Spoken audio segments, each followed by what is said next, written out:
வணக்கம். மகான் சீரடி சாய்பாபா இந்துவா இல்லை இஸ்லாமியரா என்ற கேள்வி இப்போதும் இருந்து கொண்டிருக்கின்றது. இப்போது மட்டுமல்ல, எப்போதும் அந்த சர்ச்சை இருந்து கொண்டேதான் இருக்கும். உண்மையில் மகான் சீரடி சாய்பாபா இந்துவா முஸ்லீமா, அவர் முஸ்லீம் என்ற சர்ச்சை உருவாக என்ன காரணம் என்பது போன்ற கேள்விகளுக்கு பின்னால் மிகப்பெரிய ரகசியங்கள் மறைந்து கிடக்கின்றன. அந்த 120 ஆண்டுகால ரகசியங்களை உடைத்து உண்மைகளை உறக்கச் சொல்கின்றார் சித்தர் திருவருள் செந்தில்குமார் அவர்கள்.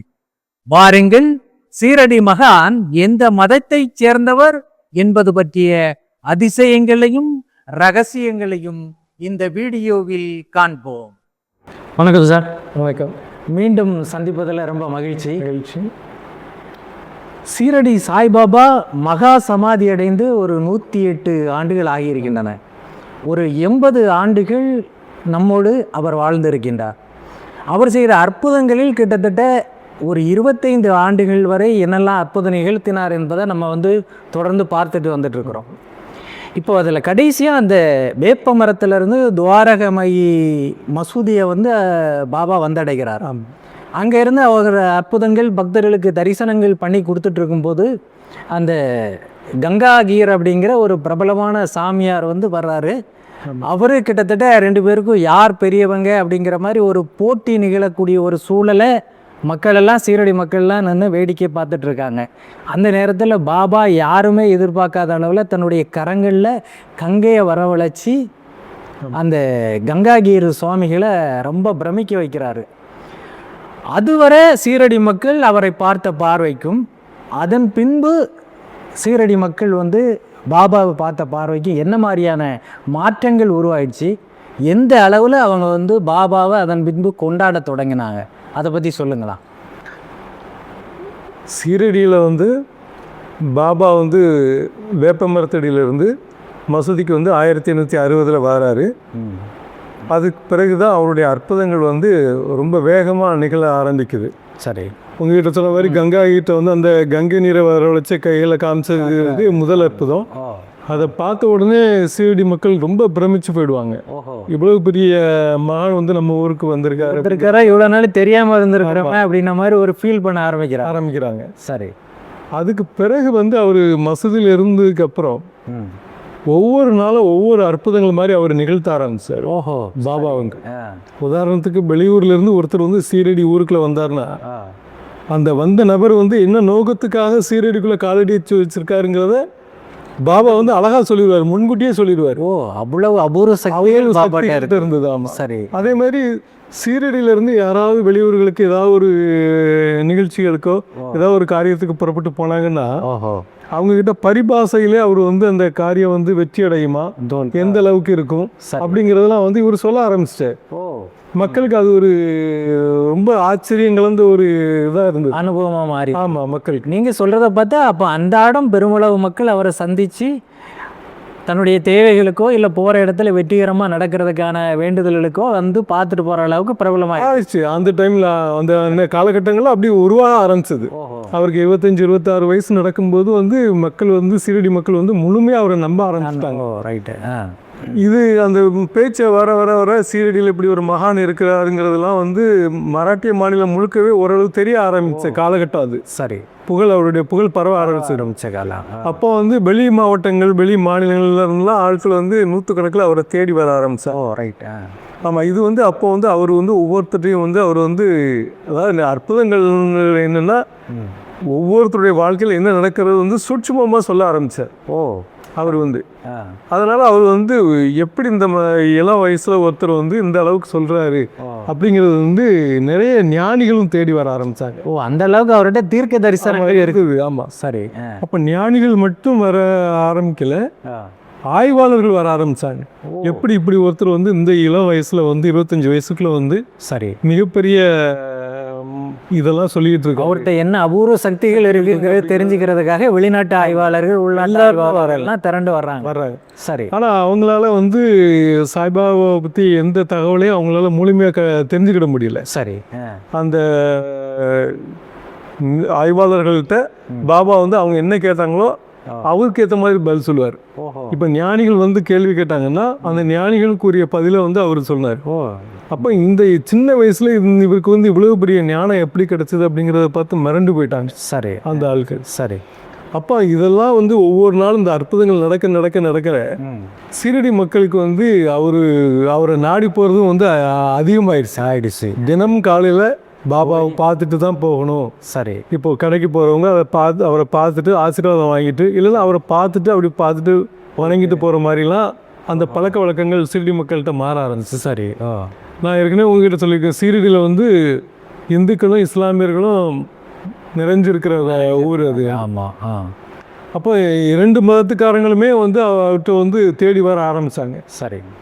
அப்போ வர ஆரம்பிக்கும் போது தான் ஒரு காலகட்டத்தில் வந்து அவங்களுக்கு வந்து இந்த இறை அவதாரமாக இருக்கிறவர் வந்து நமக்கு உரியவங்க ஒரு சில எண்ணங்கள் வர ஆரம்பிச்சு.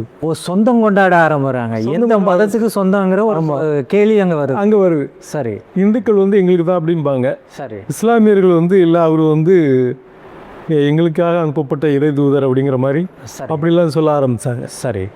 இந்த 1865 அதாவது அப்போ வந்து சாய்பாபாவுக்கு வந்து 27 வயசு. சரி. அந்த காலகட்டத்தில் அந்த இந்துக்களுக்கும் இஸ்லாமியர்களுக்கும் வந்து அந்த பாபாவை சொந்தம் கொண்டாடுறவங்க வந்து மோதல் உச்சகட்டத்துக்கு வந்துட்டு. உச்சகட்டம்ங்கிறது ஒரு விவாதமாக ஒரு கலந்து ஒரு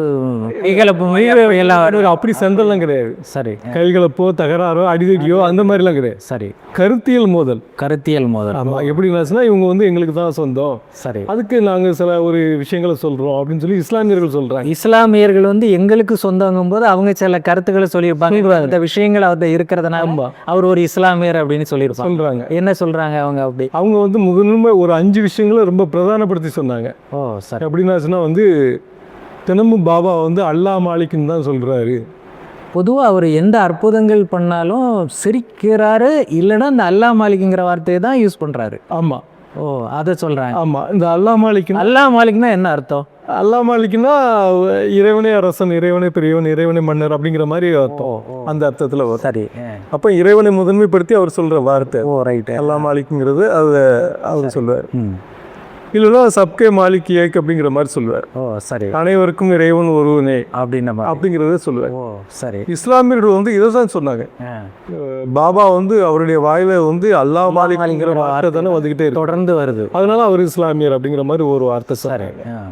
2வது என்ன சொன்னாங்கன்னா, அவர் அணிந்திருக்கிற ஆடை வந்து கப்பனி, அந்த இஸ்லாமிய மத குருமார்கள் அணிகிற ஆடை, பக்கீர்கள் அணிகிற மாதிரி உள்ள ஒரு ஆடை.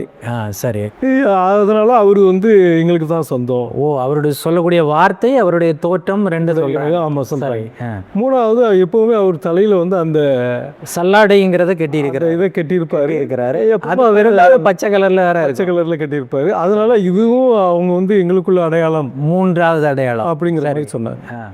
4வது முக்கியமானது என்னன்னா, எப்பவுமே அவர் வந்து இஸ்லாமியர்கள்ட்ட வந்து தேடி வந்தாங்கன்னா அவர் என்ன சொல்லுவார்னா, திருக்குறான்ல இருந்து நிறைய விஷயங்களை சொல்லிக்கிட்டே இருப்பார். ஆமாம். குரானில் இந்த இது இருக்குது, இந்த நியாதிப்படி நீங்கள் நடக்கணும் அப்படின்னு இப்படிங்கிறதெல்லாம் அவர் வந்து குரானை வந்து நிறைய மேற்கோள் காட்டிகிட்டே இருக்கு, நிறைய சொல்லிக்கிட்டே இருப்பார். அது அவங்களுக்கே என்ன நினைப்பாங்கன்னா, நமக்கே தெரியாத விஷயம், அதில் பாண்டித்யம் பெற்றவங்களுக்கு தெரியாத விஷயங்கள்ல விட குரானில் சொல்கிறார், மேற்கோள் எடுத்து காட்டுறாரு. சரி. அப்போ இந்த அளவுக்கு குரானை வந்து சொல்கிறாருன்னா, அப்போ வந்து அவர் இளம் வயதில் சின்ன வயசுலேருந்து குரானை வந்து தினமும் அதை இது பண்ணா தான் அந்த இது வரும். அப்படிங்கும்போது அவர் இஸ்லாமியர் தான் அப்படின்னு சொல்கிறாங்க. அப்படிங்கிற மாதிரி அவங்க சரி 4 விஷயங்கள் சொல்லியிருக்கீங்க. ஆமாம், சொல்லுவாங்க. சரி. இந்த மாதிரி சொல்லிட்டு வரும்போது தான் இது எங்களுக்கு உரியவர் அப்படின்னு சொந்தம் கொண்டாடுறாங்க. சரி. இதில் ஒரு விஷயம் நான் சொல்ல விரும்புகிறேன்.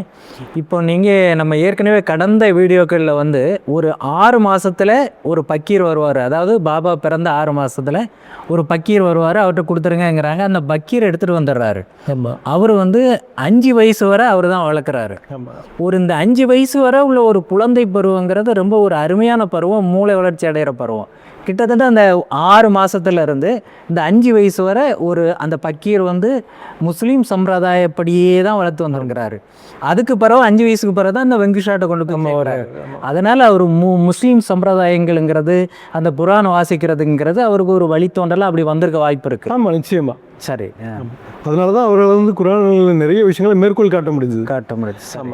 அப்புறம் இஸ்லாமியர்கள் என்ன சொன்னாங்கன்னா, சீரடியில் உள்ளவங்க என்ன சொன்னாங்கன்னா, அவர் இருக்கிற இடமே வந்து மசூதி. ஓ, அது ஒரு 5வது விஷயமா சொல்கிறேன். ஆமாம் சொல்கிறாங்க. இந்த 5 விஷயத்தையும் தான் அவங்க வந்து இஸ்லாமியர்கள் சொல்லி அவர் வந்து எங்களுக்கு உரியவர் அப்படின்னு சொல்லி அவங்க வந்து உரிமை கொண்டாடுறாங்க. சரி. அப்போ இது ரொம்ப விறுவிறுப்பா. சரி, அவங்க இந்துக்கள் என்ன சொல்றாங்க? அவங்களுடைய சம்பிரதாயம். ஆமாம், இந்துக்கள் வந்து என்ன சொன்னாங்கன்னா, அவங்களும் சில விஷயங்களை சொல்கிறாங்க. சரி. இப்போ நீங்கள் சொல்கிறது மசூதியில் இருக்கிறதா சொல்கிறீங்க. ஆனால் மசூதியில் வந்து மசூதிக்கு அவர் வச்சிருக்க பேர் வந்து துவாரகமயி. ஓ, துவாரகமயி. ஆமாம், துவாரகம்னா கிருஷ்ணனோட சம்பந்தப்பட்டது. ஆமாம், ஒரு அன்னையை குறிக்கிற மாதிரி, ஒரு அன்பான அன்னை, ஒரு இந்து மதத்தை சார்ந்த ஒரு தாயை குறிக்கிற அப்படிங்கிற மாதிரி அந்த புனிதமான ஒரு சொல் அடங்கியதை தான் அவர் பேர் வச்சிருக்காரு பாபா அந்த மசூதிக்கு. அப்படிங்கும்போது அது ஒரு இந்துவா நினைச்சு தானே அவர் வச்சிருக்காரு அப்படின்னு சொல்லி இந்து இடம் அப்படி பேர்ல இருந்தா கூட அவங்க உணர்வு ரீதியா இந்துவா இருக்கிறாரு அப்படிங்கிற மாதிரி அவங்க அதை செய்ய ஆரம்பிச்சாங்க. அடுத்து என்னதுன்னா, மசூதியில் வந்து தினமும் வந்து இவர் வந்து அந்த யாகம் ஹோமம் தான் வளர்க்குறாரு. இஸ்லாமியர்கள் வந்து யாகம் ஹோமம் எல்லாம் வளர்க்க மாட்டாங்க. அப்போ அவர் வந்து இந்துவா இருக்கிறதுனால தானே அந்த சம்பிரதாயம் வளர்க்குறாரு, திருநீர் கொடுக்குறாரு, உதிய பிரசாதமா கொடுத்துக்கிட்டு இருக்கிறாரு அப்படிங்கிறதெல்லாம் அவர் இந்துக்கள் வந்து அதை ஒரு வாதமாக வைக்கிறாங்க. சரி. 3வது என்ன சொல்கிறாங்கன்னா, பாபாவுக்கு வந்து காதில் வந்து கடுக்கன் போட்டு இது காது குத்தி இருக்கும். ஓ, சரி. அப்போ இஸ்லாமியர்கள் வந்து காது குத்த மாட்டாங்க. ஓஹோ. அப்போ ஒரு இந்துவாக இருந்ததுனால தான் அவருக்கு காது குத்தி இருக்காங்க. சரி. அதனால அவர் இந்து தான் அப்படின்னு சொல்லி இந்துக்கள் வந்து தங்களுக்கு அந்த ஆதாரங்களமாக வர உருவமைப்பில் உள்ளதை சுட்டி காட்டுவாங்க. சரி. அப்புறம் என்ன சொல்லுவாங்கன்னா, இவர் வந்து பாபா வந்து தன்னை தேடி வர்றவங்க எல்லாத்துட்டையுமே ஒரு இதை சொல்லிக்கிட்டே இருப்பார் எப்பவுமே. சரி. நீங்கள் எந்த ஊர்லேருந்து வர்றீங்க, உங்கள் ஊரில் அவர் எந்த ஊருன்னு சொல்கிறாரோ அந்த ஊரில் இந்த ஆலயம் இருக்குது அப்படின்னு சொல்லி சொல்லுவார் இவர். ஓ, இந்து மத ஆலயம் இருக்கு. ஆமாம், இந்த சிவாலயம் இருக்குது உங்கள் ஊரில், இல்லைன்னா உங்கள் ஊருக்கு பக்கத்தில் இப்படி ஒரு ஆலயம் இருக்குது, அந்த ஆலயம் வந்து பழுதடைஞ்சிருக்குது, நீங்கள் அதை சீரமைங்க அப்படின்னு. சீரமைக்கிறதுக்கு யார்கிட்ட போய் நிதி வாங்கணுங்கிறது முதற்கொண்டு அவர் சொல்லுவார் பாபா. இந்த அளவுக்கு அற்புதம் பண்ணுவார். சரி. அப்போ சிவாலயத்தை புதுப்பிக்கிற சொல்கிற அளவுக்கு இருக்கிறது வந்து அவருடைய ஞான திருஷ்டி அந்த அளவில் இருக்குது. அப்போ வந்து அவர் இந்து மதத்தினுடைய சார்பில் வந்ததுனால தானே அவர் இதெல்லாம் சொல்கிறாரு. சரி. அப்படின்னு சொல்லி இந்துக்கள் அதையும் ஒரு வாதமாக வைப்பாங்க. சரி.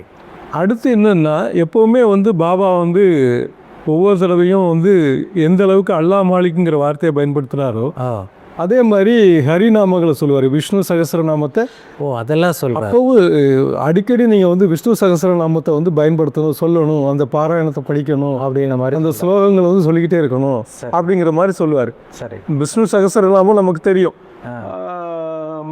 மகா அந்த கடவுள் விஷ்ணு வந்து காக்கும் கடவுள். அவருடைய 100 பெயர்கள் 100 நாமங்களை கொண்டது தான் விஷ்ணு சகஸ்ரநாமங்கிறது நமக்கு எல்லாருக்கும் தெரியும். சரி. பொதுவாகவே விஷ்ணு சகஸ்ரநாமத்தில் ஒரு பேர் சொன்னாலே பாவங்கள் தீரும்னு சொல்லுவாங்க விஷ்ணுவுடைய ஒரு.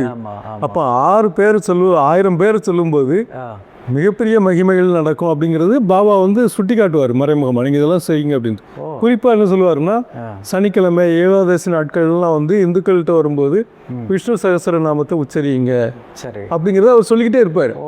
அப்போ அந்த பலன் வந்து என்ன கிடைக்கும்னா, முக்தி பாதைக்கான வழிகள் இதில் அமையும். அவர் வந்து அதை எளிதாக்கி காட்டுவார் இந்துக்கள்கிட்ட. நீங்கள் முக்தி பாதைக்கு போகணும், ஆன்மீக பாதைக்கு வரணும், எல்லாத்துட்டையும் அன்பாக இருக்கணும், ஆணவமாக நடந்துக்கிடக்கூடாது அப்படிங்கிறதுக்கு இதெல்லாம் ஒரு அடித்தளமாக வச்சு அவர் சொல்லிக்கிட்டே இருப்பார். கிட்டத்தட்ட நம்மளுடைய புராணங்கள் எதை போதிக்குதோ அதையும் சொல்லிக்கிட்டே இருப்பார். சுருக்கமாக சொல்ல போனால் சனாதன தர்மத்தை மாதிரி சொன்ன மாதிரி சொல்லுவார். அப்படி சொல்கிறார். ஆமாம், அந்த மாதிரி கூட நம்ம பாண்டித்யம் பெற்றவர் மாதிரியும் பேசுவார். அப்போ இதெல்லாம் இருக்கும்போது அவர் இந்து தானே அப்படின்னு சொல்றாங்க. 2 தரப்பு அணியா புரிஞ்சு நிற்குது. ஆமா. இப்ப நடுவில் பாபாவை அந்த பக்கம் ஒரு கை இந்த பக்கம் ஒரு கையா பிடிச்சி இழுக்கிற மாதிரி ஒரு சூழலா ஒரு நெருக்கடி எப்படி பாபா சமாளிக்கிறாங்க? இல்ல பாபா இவங்களுக்கு இப்படிப்பட்ட ஆட்களுக்கு அவர் சொல்லக்கூடிய பதில் என்னவா இருந்தது? இல்ல பாபா எப்பவுமே வந்து என்னன்னா 2 பேருக்குமே வந்து இவங்க தான் அவங்க தான் அப்படின்லாம் பாகுபாடு பிரித்து அவர் வந்து எப்பவுமே நடந்துக்கிட மாட்டார். சரி. நடந்து கொண்டதே இல்லை. சரி. அவர் வந்து அவங்க ஏதாவது ரொம்ப மசூதி முன்னாடி நின்று ஏதாவது இந்த மாதிரி இந்துக்களும் இஸ்லாமியர்களும் உரிமை கொண்டாடினாங்கன்னா அவங்கள பார்த்து சிரிப்பார் அதிகபட்சமாக. இப்படியெல்லாம் வந்து பரந்த மனப்பான்மை இல்லாமல் இவ்வளோ குறுகிய கண்ணோட்டங்களை இருக்கிற மாதிரி ஒரு சிரிப்பு சிரிக்கிறாரு.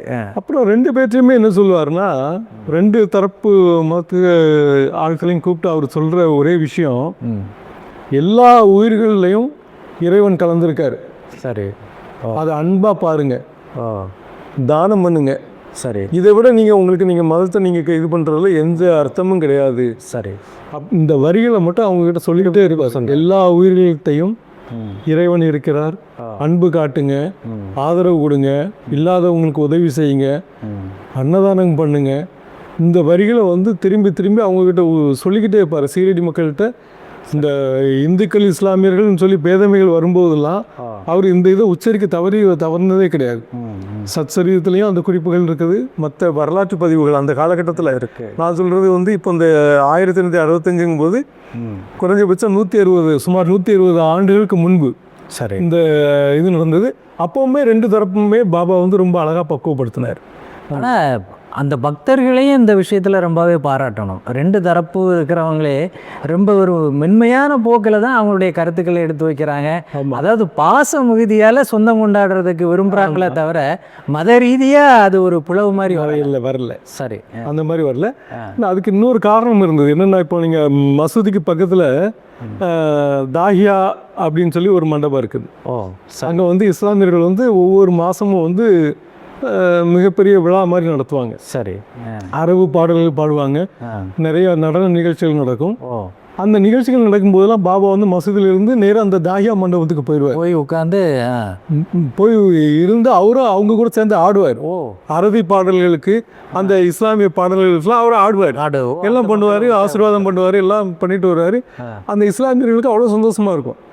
முறைப்படி இவங்க செய்யாததெல்லாம் அவர் அழகாக செஞ்சுட்டு வருவார். ஆனால் செஞ்சுட்டு வந்த அடுத்த நாளே மசூதியில் என்ன சொல்லிவிடுவார்னா, 10 நாட்களுக்கு ஹரிபஜனை அப்படின்பார். அப்போ இவங்களுக்கும் அழகா பேலன்ஸ் ரெண்டு மதத்துக்காரங்கள்கிட்டயுமே அவர் ரொம்ப அதாவது மனசுல மதம் பிடிக்க விடலை. அந்த அளவுக்கு அவர் பக்குவப்படுத்தி ஆட்கள்கிட்ட தட்டி கொடுத்து அவங்க ரெண்டு பேரையுமே அதை இனக்கு தான் கொண்டு வந்தாங்க. ரெண்டு பேருக்குமே அவர் இது பண்ணார். சரி. இன்னும் ஆழமாக சொல்ல போனால், இஸ்லாமியர்கள் நாங்கள் தொழுகை நடத்தணும்னு சொன்னாங்கன்னா தொழுகை நடத்துங்கம்பார். அவர் முன்னாலே அங்கே அந்த மசூதி பக்கத்தில் அங்கே ஏற்றுவார், எல்லாம் பண்ணுவார், எல்லாம் செய்வார், அவரும் கலந்துக்கிடுவார், அந்த மாதிரிலாம் நடத்துவார். சரி, இதில் ஒரு கேள்வி வருது. இப்போ முஸ்லீம்கள் ஒரு பிரிவு, இந்துக்கள் ஒரு பிரிவு. இப்போ வழிபாட்டு முறையில் ரெண்டுமே வித்தியாசம் இருக்குது. இவங்க சீரடி சாய்பாபாவை முஸ்லீம்கள் என்ன வழிமுறையில் ஆராதனை பண்ணாங்க, இந்துக்கள் எந்த வழிமுறையில் ஆராதனை பண்ணாங்க? ஆமாம், அதில் ரெண்டு பேருமே அந்த 120 ஆண்டுகளுக்கு முன்பு ரெண்டு மதத்துக்காரங்களுமே போட்டி போட்டு அவரை ஆராதனை பண்ணாங்க பாபாவை. அவரவங்க சம்பிரதாயப்படி, அவங்கவுங்க சம்பிரதாயப்படி பாபாவும் ரெண்டு மதத்துக்காரங்க செஞ்ச வழிபாடுகளை ஏற்றுக்கிட்டாரு, ஆராதனைகளை ஏற்றுக்கிட்டாரு. எப்படின்னா அது ரொம்ப சுவாரஸ்யமானது. அந்த நிகழ்வுகள்லாம் பார்க்கும்போது பாபா எப்படி அனுமதி கொடுத்து அவங்களை எப்படி ஆட்கொண்டுக்கிட்டாருங்கிறது ரொம்ப விசேஷமாக இருக்கும். சரி. அதாவது இஸ்லாமியர்கள் என்ன சொல்லுவாங்கன்னா, நாங்கள் வழக்கமாக நமாஸ் பண்ணிவிட்டு ஏதாவது இது பண்ணிட்டு போவாங்க, அது எப்பவும் நடக்கிறது. சரி. அப்புறம் வழிபடணும் அப்படின்னு சொல்லி மொத்தமாக வரும்போது என்ன பண்ணுவாங்கன்னா, பாத்தியா ஓதி அவருக்கு முன்னாடி அந்த தேங்காயெல்லாம் உடைச்சி அதை சர்க்கரையில் அந்த இதில் கலந்து சரி அதை பிரசாதமாக கொடுத்து அந்த மாதிரிலாம் பண்ணுவாங்க. அதுக்கு பாபா தடையே சொல்ல மாட்டார். அந்த வழிபாடுகள் நடக்கட்டும், இஸ்லாமிய முறைப்படி அவங்க பாத்தியா ஓதி என்னென்ன பண்ணணும்னு நினைக்கிறாங்களோ அது நடக்கட்டும் சரி அப்படிம்பாரு. அப்போ அந்த சமயங்களில் இந்துக்கள் அதுக்கு வழி விட்டு ஒதுங்கி நின்றுக்கிடுவாங்க, நின்றுக்கிறாங்க, பொறுமையாக இருக்கு. ஆமாம், இருப்பாங்க. அதே சமயத்தில் இந்துக்கள் என்ன பண்ணுவாங்கன்னா, பாபாவை உட்கார வச்சு அவர் பாதங்களில் புனித தண்ணீர் ஊற்றி இது பண்ணி மாலையெல்லாம் போட்டு சந்தனம் குங்குமம்லாம் பூசி அவருக்கு புதிய ஆடைகள் அணிவிச்சு நைவேத்தியங்கள் காலைகள் எல்லாம் வச்சு சரி ஆராதனை காமிச்சிருவாங்க. சரி. ஆரத்தி மாதிரி தீபாரணை. அதாவது ஒரு ஆலயத்தில் கருவறையில் மூலவருக்கு என்னென்ன செய்வாங்களோ அத்தனையும் பாபாவுக்கு செய்வாங்க. அந்த சமயத்தில் இஸ்லாமியர்கள் விட்டு கொடுப்பாங்க. சரி. அப்போ இந்த ரெண்டு சமயத்து இது வரும்போது பாபா ரெண்டையுமே ஏற்றுக்கிடுவார் சரிசமமாக. இந்த இஸ்லாமியர்கள் செய்கிற வழிபாடுகள் முறைகளையும் ஏற்றுக்கிடுவார், இந்துக்கள் தங்கள் மரபுபடி என்னென்ன இது சொல்கிறாங்களோ அதையும் ஏற்றுக்கிடுவார். அவர் சிரிச்சுக்கிட்டே தான் இருப்பார் அந்த நேரத்தில். சரி. அதில் மாறுபாடே அவர் காட்டினதே கிடையாது அந்த விஷயங்களில். சரி. ஆமாம். ரொம்ப அன்பு மிகுதியால் 2 பேரையும் அவன் முறையில் வழிபட அனுமதிச்சிட்டாரு. ஆமாம். அனுபவிச்சுட்டு இருக்காங்க. இப்போதைய காலகட்டங்களில் இந்த ஒரு மத பிரச்சனைங்கிறது ஒரு பெரிய விஸ்வரூபம் எடுத்திருக்கு. ஒரு சாரார் ஒரு பக்கம், இன்னொரு சாரார் ஒரு பக்கம். இல்லை மதமே இல்லை, என்ன மாதிரி எல்லாத்தையும் சகிச்சுக்கிட்டு பரந்த மனப்பான்மையோடு வாழணும் அப்படிங்கிறதுக்காக ஒரு ஒரு அவதாரமாக, ஒரு நம்பிக்கைக்குரிய விஷயமா பாபா எடுத்துக்கலாமா? ஆமாம், நிச்சயமா. மகான் சீரடி சாய்பாபா உண்மையில் மத நல்லிணக்கத்திற்கான அவதாரமா? அவரால் இந்த மனித குலத்தில் ஏற்பட்ட மாற்றங்கள் என்னன்னு அவரை நினைத்து மனம் உருகி வழிபட்ட உடனே அவரது அருள் கிடைப்பது எப்படி என்பது போன்ற அபூர்வ தகவல்களை அடுத்த வீடியோவில் காண்போம். ரொம்ப நன்றி சார். நன்றி. அற்புதமான தகவல்களை சொன்னீங்க. அடுத்தால மீண்டும் ஒரு தொடரில் சந்திப்போம். நன்றி, வணக்கம். வணக்கம்.